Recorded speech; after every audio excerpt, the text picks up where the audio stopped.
Hello, আমি makeup artist Ishita আর আজ তোমাদের সাথে আমি আমার একটা সিম্পল ডে মেকআপ শেয়ার করব। তো চলো শুরু করি। সবার প্রথম ভালো করে ফেসটাকে ক্লিন করে নেবে। এরপর টোনার ইউজ করেছি, সেটাকে ভালো করে শুকোতে দিয়েছি। যেহেতু আমার এখানে দেরি হচ্ছিল তাই আমি ফ্যান ইউজ করেছি। তোমরা 5 মিনিট রেখে দিলে ওটা ভালো করে অ্যাবজর্ব হয়ে যাবে।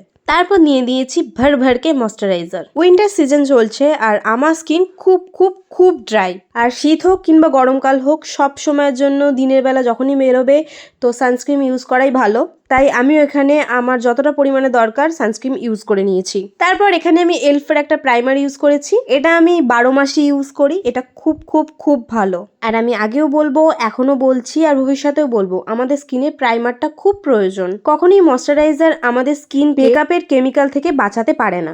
একমাত্র প্রাইমারই আছে যা আমাদের স্কিন আর মেকআপের মধ্যে একটা ব্যারিকেড সৃষ্টি করে। যাই হোক, এরপর আমি কনসিলার ইউজ করেছি যেখানগুলো আমার একটু ডার্ক সার্কেল আছে, আর সেটাও একদম আমার পারফেক্ট শেডের, না এক টোন বেশি না এক টোন কম। তারপর আমি আমার এই ফেসটাকে কম্প্যাক্ট পাউডার দিয়ে ভালো করে সেট করে নিয়েছি। এখানে আমি ফরএভার 52 কম্প্যাক্ট পাউডার ইউজ করেছি। তারপর দিয়ে দিয়েছি ব্লাশ, তাও আবার প্যাকের, এবং এই পুরো মেকআপটা সেট করার জন্য সেটিং স্প্রে ইউজ করেছি, যেটা হচ্ছে N5 এর সেটিং স্প্রে। এরপর একে একে লাগিয়ে নিয়েছি কাজল, মাস্কারা, লিপস্টিক, আর ফুল লুকটাকে কমপ্লিট করলাম একটা ছোট্ট টিপ দিয়ে। তো এই হচ্ছে আমার ফুল লুক। এবার তোমাদের ন্যাচারাল লাইটে আমার মেকআপটা দেখাবো। তো কেমন হয়েছে অবশ্যই জানিও। বাই, দেখা হবে নেক্সট ভিডিও।